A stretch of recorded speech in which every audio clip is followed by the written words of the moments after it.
નમસ્કાર મિત્રો, બોલિવૂડની ચટાકેદાર ખબરો અને ફિલ્મ જગતની અંદરની વાતો સાથે તમારું સ્વાગત છે મૂવી મસાલા વિથ માનસી સાથે.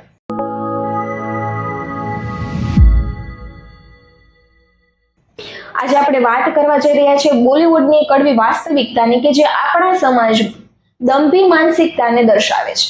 જ્યાં સાઉથના સુપરસ્ટાર યશ અને કિયારા અડવાણીની આગામી ફિલ્મ ટોક્સિક ખૂબ જ ચર્ચામાં છે. પરંતુ ફિલ્મ કરતા વધારે ચર્ચા કિયારા અડવાણીના રોલ અને તેના બોલ્ડ સીન્સ પર થઈ રહી છે. કિયારા અડવાણી પર પ્રશ્નો થઈ રહ્યા છે કે તેઓ એક માતા થઈને આવા સીન્સ કઈ રીતે કરી શકે.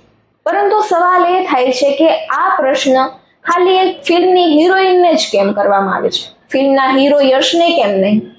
આપણા સમાજમાં આપણે માતા શબ્દની સાથે બહુ મોટી જ્યાદતી કરીએ છીએ. એક સ્ત્રીને માતા, દેવી અને મહાનતાની મૂર્તિ જેવા શબ્દો વાપરીને એની ઉપર એટલી બધી મહાનતા થોપી દઈએ છીએ કે ધીરે ધીરે તે એ જ મમતાનું પિંજરું બની જાય છે. જ્યારે એક સ્ત્રી માતા બની જાય છે ત્યારે પોતાના સપના જોવાનું બંધ, પછી પોતાના કરિયર ઉપર ધ્યાન દેવાનું બંધ અને ખાસ કે પોતાના જે કંઈ પણ ઓળખાણ છે તે પણ બંધ કરી દેવાનું. જો દીપિકા પાદુકોણ લગ્ન બાદ ગહેરાયા જેવા મૂવીની અંદર બોલ્ડ સીન્સ કરે તો તે ખૂબ જ ટ્રોલ થાય છે. તેમજ કરીના કપૂર લગ્ન બાદ કી એન્ડ કા જેવા મૂવીની અંદર કોઈ બોલ્ડ સીન્સ કરે છે તો તેને સંસ્કાર યાદ અપાવવામાં આવે છે. તેમજ કોઈ બીજી તરફ કોઈ સ્ત્રી લગ્ન બાદ પોતાનું ઘર સંસાર ચલાવવા લાગે છે અને ફિલ્મ ઇન્ડસ્ટ્રી છોડી દે છે અથવા તો પોતાના કરિયર રિલેટેડ કોઈ પણ વસ્તુ છોડી દે છે તો તેને સંસ્કારની મૂર્તિ કહેવામાં આવે છે.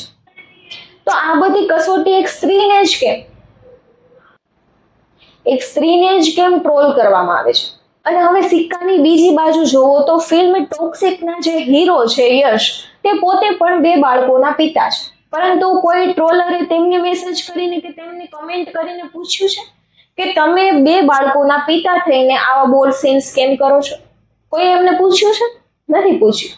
એમની કમેન્ટ્સમાં તો બસ રોકી ભાઈ રોક્સ એન્ડ KGF આવા જ બધી વસ્તુઓમાં એને બહુ સારા કમેન્ટ્સ આપવામાં આવે છે, તેમને બહુ સારું એવું માન આપવામાં આવે છે.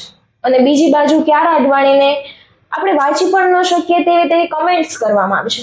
કિયારા સિવાય સ્ત્રીને ટાર્ગેટ કરવા સિવાય તેમના હસબન્ડને, તેમને બાળકને બધાને આ કોન્ટ્રોવર્સીની અંદર ખસેડવામાં આવે છે. તો આવો ભેદભાવ કેવી રીતે? બોલિવૂડના ખાન હોય, કપૂર હોય કે પછી કોઈ પણ કુમાર હોય કે દેવગણ હોય, આ બધા જ હીરો પોતાની 50 થી 60 વર્ષની ઉંમર બાદ પણ પોતાની ઉંમરથી અડધી ઉંમરની એજ વાળી હિરોઈન સાથે બોલ્ડ સીન્સ કરે છે, રોમેન્સ કરે છે. ઘણા બધા મૂવીમાં એવું બધું કરે જ છે અને કેટલાય તો રિયલ લાઈફમાં વારંવાર લગ્ન પણ કરે છે.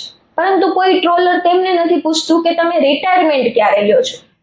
પિતા બનવાથી કોઈ પુરુષનું કરિયર નથી અટકતું તો ખાલી સ્ત્રીઓ માટે જ કેમ આવા બેવડા ધોરણો અપનાવવામાં આવે છે? આ માનસિકતા ખાલી બોલિવૂડ પૂરતી જ સીમિત નથી. જો કોઈ દેશનો ક્રિકેટર પોતાના લગ્ન જીવન બાદ કે પોતાના બાળક થયા બાદ બીજા જ દિવસે જો ક્રિકેટના મેદાનમાં ક્રિકેટ રમવા માટે ઉતરે છે તો દુનિયા કહેશે કે વાહ, શું કમિટેડ પર્સન છે. અને એ જ વસ્તુ જો કોઈ સ્ત્રી અમુક દાયકા પછી કે અમુક સમય પછી પોતાના કરિયરને આગળ વધારવા માટે શૂટિંગના સેટ પર દેખાય છે તો તેમના માટે સોશિયલ મીડિયા પર એવી કમેન્ટો કે એવા ટેગ કરવામાં આવે છે કે તેઓ બેદરકાર છે માતા તરીકે, તેઓ એક સ્ત્રી તરીકે પોતાની ફરજ સાંસારિક જીવનમાં નથી નિભાવી રહી અને ખાસ કરીને તેને બેશરમ જેવા ટેગ આપવામાં આવે છે. હકીકતમાં સમાજને કિયારા અડવાણીના બોલ્ડ સીન્સથી કોઈ જ પ્રોબ્લેમ નથી.